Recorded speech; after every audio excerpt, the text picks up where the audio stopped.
Halo, selamat pagi. Kita bahas tentang 3M Maastricht versi 82. Hari ini kita update lagi ya di tanggal berapa ini ya? 18 Januari 2026.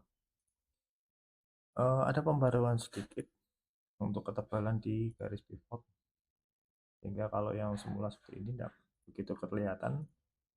Kita kasih lagi supaya lebih terlihat. Garis-garis pivot di sini kita bisa atur juga di 3, 5 ya. Nah, kita defaultnya kita pakainya 5 ya, 3 atau 5. Saya lebih suka pakai yang 5 karena akan lebih jelas posisi daripada dimana harga ini bereaksi ya. Kemudian untuk penjelasannya, pivot ini kan terbagi dua menjadi merah sama hijau.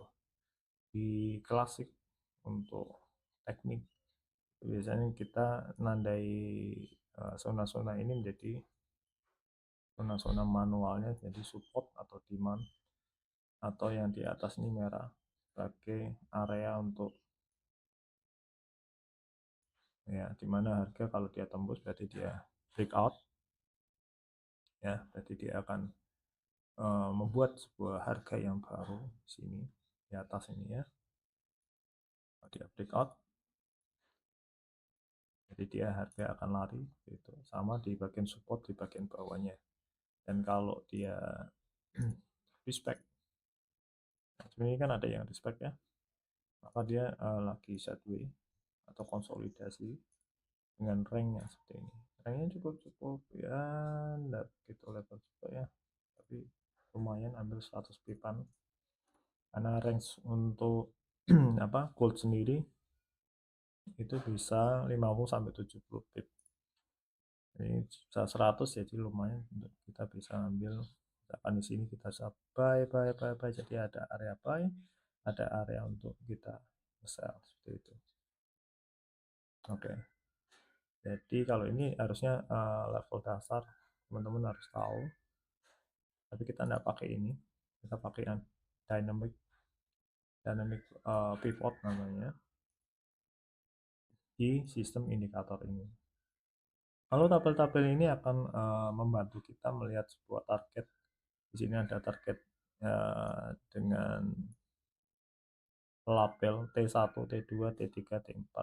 Jadi kalau teman-teman mungkin pernah ada yang ikut grup signal, ada area, kita dia buy, ada target 1, TP1, TP2, TP3, TP maksimal sih TP3 ya. Kalau di tempat kita enggak pakai nama TP, karena sebenarnya ini hanya kalkulasi estimasi di mana harga akan melawan harga yang sedang menuju ke targetnya ini. Itu ada kemungkinan dia turun dulu terus dia naik, tapi kalau dia sampai break di sini ya berarti dia masih lanjut lagi ke atas lagi seperti itu. Harganya pasti lari. Kenapa garisnya makin tipis? Makin tipis kemungkinan di sini akan lebih mudah untuk target itu tidak tercapai, dia bisa turun, atau di sini dia bisa breakout. Jadi ketika ada di sini seharusnya tidak ada entry-nya seharusnya sudah ada di bagian T1-nya, jauh lebih aman, atau di bawah T1-nya ya. Seperti itu untuk pembacanya. Jadi kita menggunakan volume standard deviant sehingga ini muncul bisa dibilang resistennya ya, tapi lebih tepatnya sih target sebenarnya. Jadi harga nanti bisa mencapai sini, dia akan mantul lagi. Jadi kalau dia dianggap resisten juga susah juga gitu, karena sebenarnya hanya target aja. Nah dari sini pun dia bisa kembali ke pivotnya lagi atau kembali ke area untuk dia sideways. Saya tidak akan bicarakan setting customnya dulu, tapi pengertiannya dulu bahwa indikator ini punya pivot dinamis seperti ini, jadi pembacaan seperti itu. Nah, ada teman-teman yang banyak juga yang tanya, kalau tabelnya tidak sesuai ya, Kadang kita mau sell, sini malah keluarnya buy, ada buy kita keluar sell. Ketika terjadi kadang ada seperti ini, ada satu candle. Candlenya ini belum tutup candle ceritanya. Jadi dia bisa naik, dia bisa turun, maka di sini akan berubah-ubah. Ketika itu terjadi, teman-teman tandai bahwa itu sebenarnya area konflik. Jadi dia sedang tidak stabil di situ. Ketika dia tutup candle, nah baru teman-teman bisa coba putuskan di sana. Tapi sebelum memutuskan, teman-teman harus punya dasarnya ini, bahwa setiap kita entry, kita itu sebenarnya punya dynamic support sama resistance yang akan mendukung atau melakukan konfirmasi ya, atau menguatkan, kalau tidak mudah konfirmasi adalah menguatkan bahwa ini kita bisa masuk gitu, atau kita bisa re-entry. Jadi dia entry, mungkin kita telat, kapan kita ambil entry lagi? Ketika dia ada di support. Jadi kalau di sini ada namanya EMA fast, EMA mid, sama EMA slow. Kalau dia trend, urutannya adalah slow, mid ke fast. Jadi kalau dia fast-nya di tengah-tengah, ya jangan masuk. Karena berarti kan dia akan ada peralihan. Jadi slow, jadi mid ke fast. Jadi dia mau ke sell gitu, atau mau dia masih melakukan transisi ya. Di masa transisi itu ya jangan entry gitu. Karena apa? Kalau dia masih ada di masa transisi, misalkan dia masa transisi ya, di antara mid sama slow ini, fast-nya masuk nih di sini. Ketika dia masuk di sini, kan hijau-hijaunya ya. Ketika dia masuk di sini, dia bisa mengganggu tabelnya di sana, sensor tabelnya. Bisa buy, ternyata dia sell. Kalau dia masih di areanya itu. Jadi yang terbaik adalah teman-teman lihat EMA-nya. Kalau mau re-entry ya dekat-dekat di sini. Misalkan saya mau buy, karena kan kelihatan, oke, dia sudah tembus resistannya, break, EMA-nya dukung enggak? Tunggu aja dia turun, dia bikin wick, ini berhasil bikin wick, berarti ada respect di sini. Siap-siap nanti sebelah turun Anda buy. Mungkin banyak telat lah di sini. Kita ambil 1 banding 1, 50 pip. 50 kan banyak, masih aman tuh. Dan harusnya ini bisa, jadi udah bisa masuk gitu. Lebih aman di EMA-nya gitu. Oke, ya. Nah, masih aman, masih jalan. Terus misalkan kita masih mau re-entry lagi nih, telat nih. Lihat aja respon di sini, sudah ada yang apa namanya? Sudah menolak nih, keluar ekornya. Oke, dia kan turun nih, open close, open lagi. Ambil aja baik. 1 banding 1 misalkan. 1 banding 3. 1 banding 3 nunggunya lama kan. Oke, 1 banding 1 lah. Dan tetap aman. Ketika dia jalan, bertolak lagi, kurangnya aja setengahnya. Ketika dia sampai di sini, separuhnya ya udah habiskan stop lossnya. Sudah nggak rugi ya, nggak profit kalau harganya berbalik. Jadi ada tekniknya, namanya mengurangi resiko itu. Ini pun sama, ini harusnya levelnya di tanpa stop loss. Karena apa? Karena di sini udah jalan. Tapi kalau begitu dia jalan mau sampai ke TP-nya, ini teman-teman bisa stop loss-nya di setengahnya ini. Stop loss-nya di setengahnya itu ya, kalau kita kasih SL-nya taruh di setengahnya. Karena dia udah jalan kan.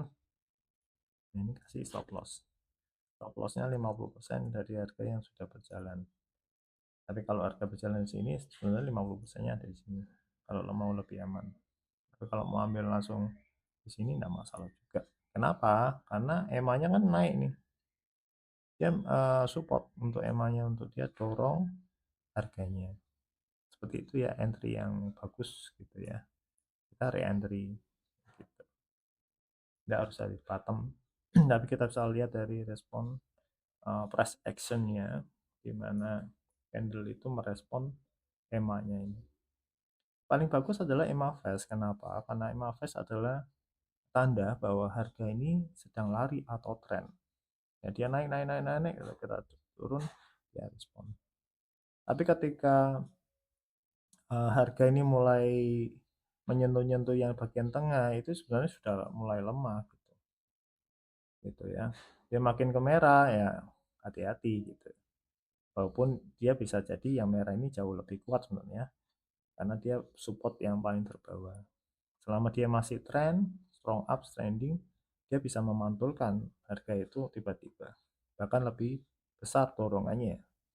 Jadi semakin di sini memang semakin lemah, tapi dorongannya bisa sangat kuat sekali di EMA seluruhnya, apalagi EMA apa EMA midnya.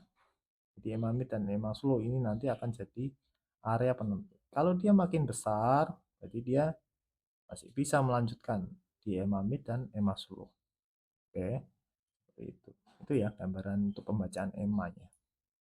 Karena saya memang basicnya ke 3MA gitu. Kemudian kita dapat tuh ya berapa tadi teknik, silahkan dicatat, teman-teman bisa tanya lagi kalau belum paham. Kemudian saya akan bicarakan settingnya, setupnya.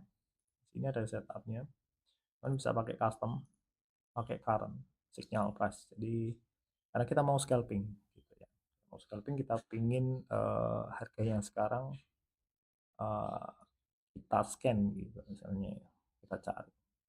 Kemudian untuk pilihan manual volume ya, ini hanya bisa berjalan ketika kita trading mode-nya pakai custom. Kita pakai 15 menit. Kenapa 15 menit? Karena kita time frame-nya kan di 3 menit.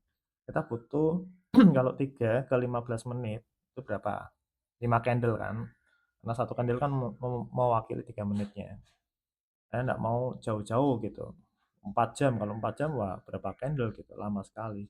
Saya ingin ada reaksi 5 candle itu benar-benar kasih kita movement, kasih kita pergerakan ya, paling tidak 5 itu sudah kita dapat namanya profit minimal lah, floating profit ya, atau floating plus misalkan seperti ini kan 5 candle, katakanlah kita telat lah ya, kita telat, kita nggak baru ngambil entry di sini 5 candle 1 2 3 4 5, kan sudah profit dari sini 1 2 3 4 5 pergerakan candlenya. Jadi kita tidak mau tunggu, sehingga kalau mau ditargetkan TP-nya di sini ya boleh-boleh aja, kenapa enggak. Ini masih jauh, kalau dia jauh hati-hati, teman-teman harus melakukan manajemen risiko dari level 1 adalah mengurangi, level 2 adalah BEP, level 3 adalah kita menggunakan namanya SL plus.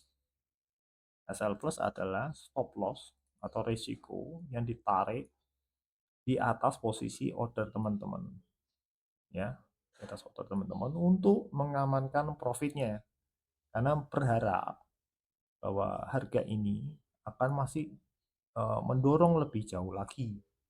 Ada konsekuensinya, ada, dimana harga ini kalau berbalik ya teman-teman cuma dapat profitnya segini gitu. Tapi ketika dia masih lanjut ya kita bisa dapat TP-nya gitu. Nah, kapan kita melakukan scaling untuk SL plus-nya, Mas? Apakah kita harus tetap di sini aja?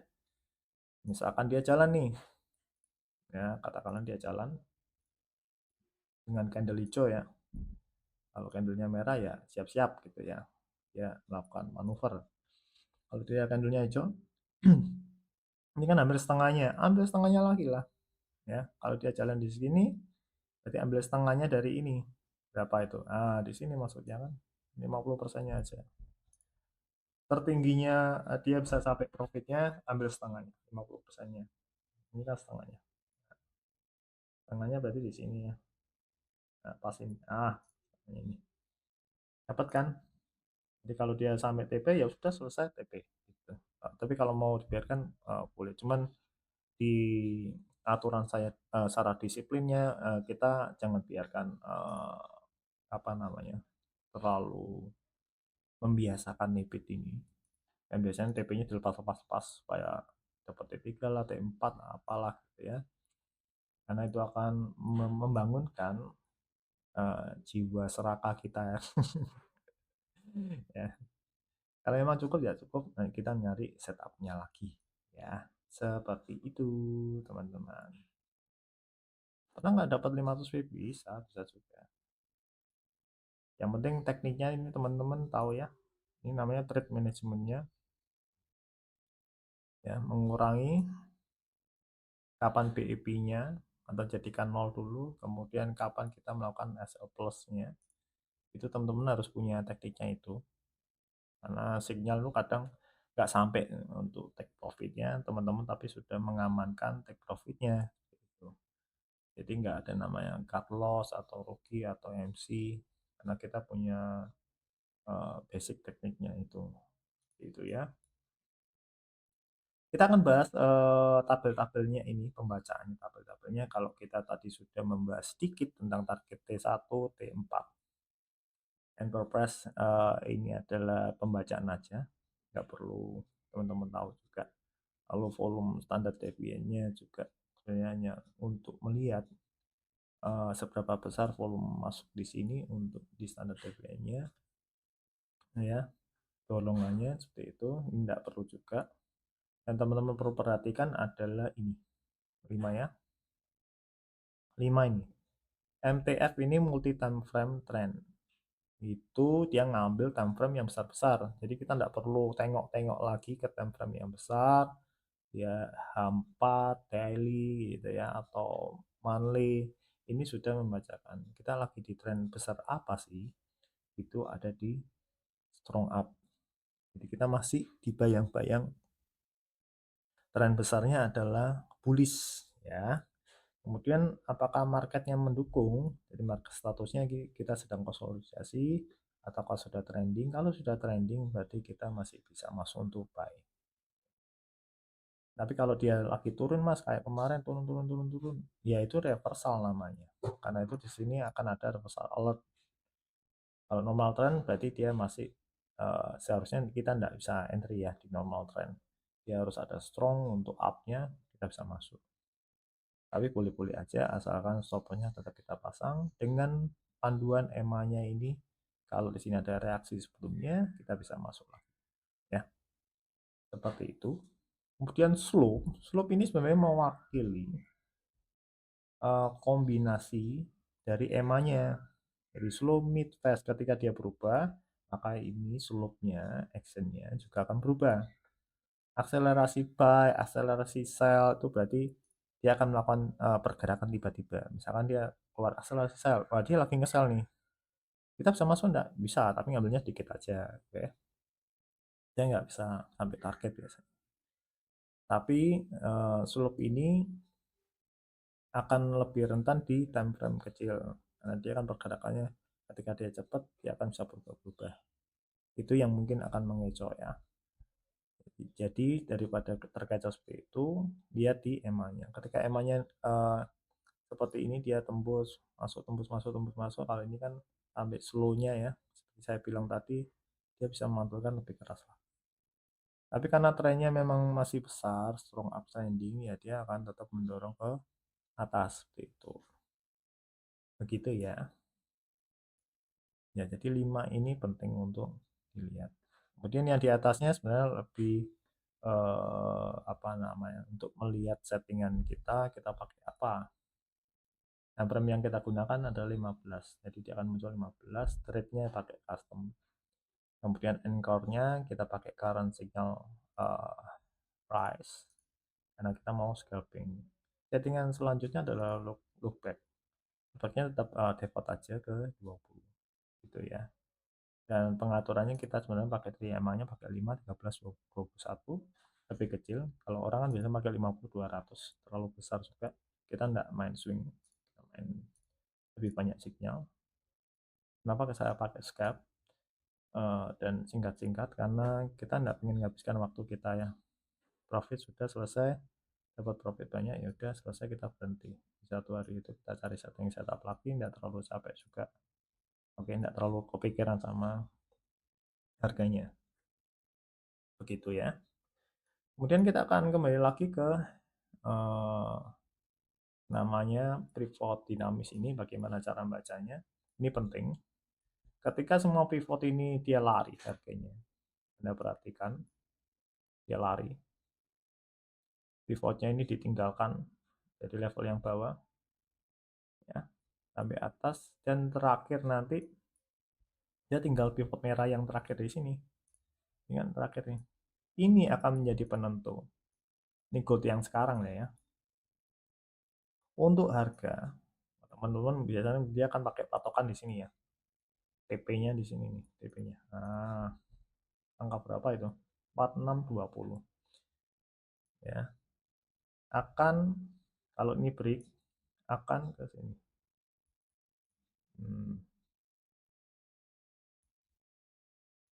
Sini ya. Ya, karena dia akan break di sini. Dengan syarat apa? Dengan syarat candlenya harus tutup di sini. Minimal lah di sini. Tutup candle. Tahu tutup candle ya, berarti selesai. Ya ada candle baru di sini.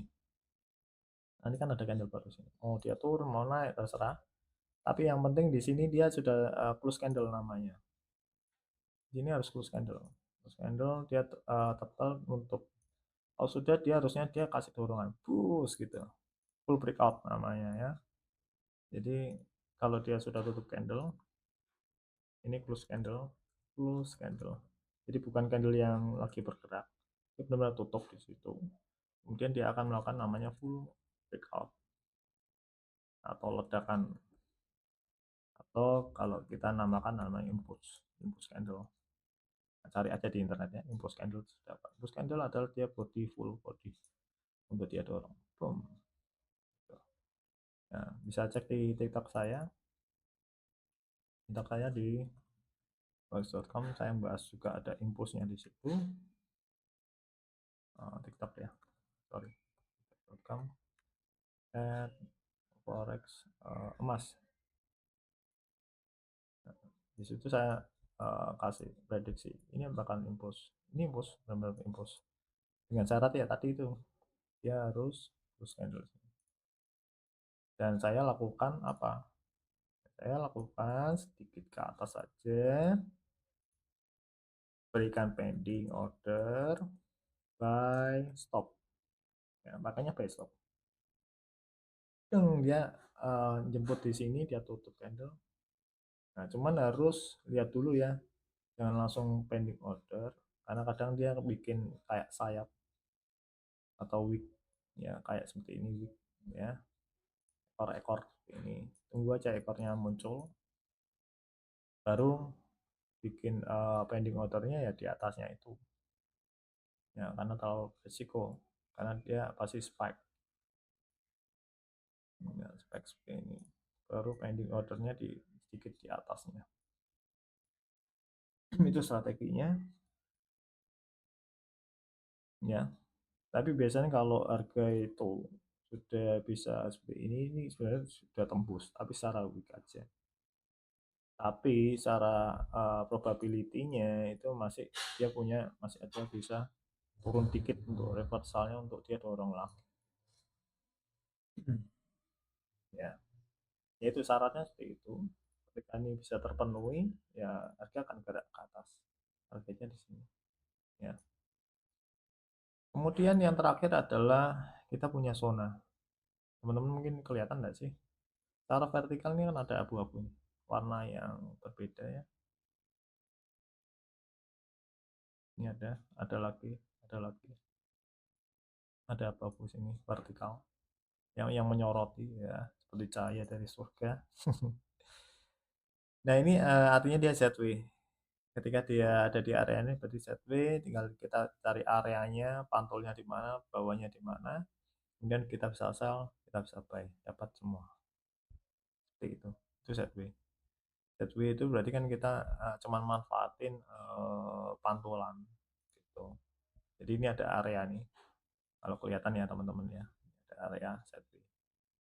Ketika sideways kita lihat harga teratasnya sama harga terbawah terkininya, kita akan dapat nih. Oke, kita dapat pantulan bawahnya juga. Ketika dia dapat pantulan bawahnya, kita sell, kita sell. Oke, di sini kita Setelah itu ya kita nggak bisa ngesal di sini.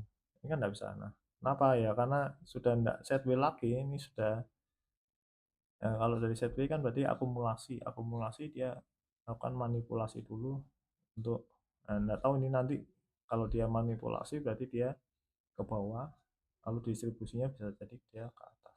Gitu. Ya. Jadi di teknik itu kita ada namanya akumulasi, manipulasi, distribusi. Akumulasi biasanya di bagian konsolidasi setway-nya dia semacam mengumpulkan bahan bakar ya atau melakukan uh, pungutan likuidasi.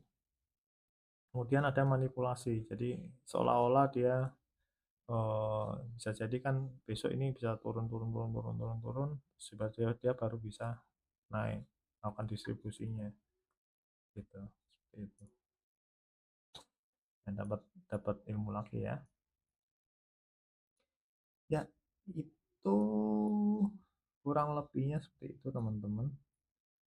Cuman teknik yang paling penting untuk sebelum Senin nanti, ini kan berarti kan ada outlooknya juga ya teman-teman juga dapat di sini. Ya, semoga ini bisa membantu teman-teman lebih improve lagi di dalam entry-nya. Ya, tapi hanya akan membantu, tetapi teknik atau strategi itu jauh lebih penting ya. Karena kalau tanpa strategi ya kita entry-nya juga pasti berantakan. Dan semoga ini melengkapi teman-teman di dalam mencari profit di industri forex ini. Saya akan fokus di SAU USD. Kalau teman-teman ingin di pair lain bisa DM aja atau beli aja. Indikator yang terima strik memang manual, tapi lebih enak sebenarnya karena kita lebih santai untuk melakukan analisa sendiri. Ya, begitu aja. Selamat pagi dan selamat beraktivitas kembali. Thank you.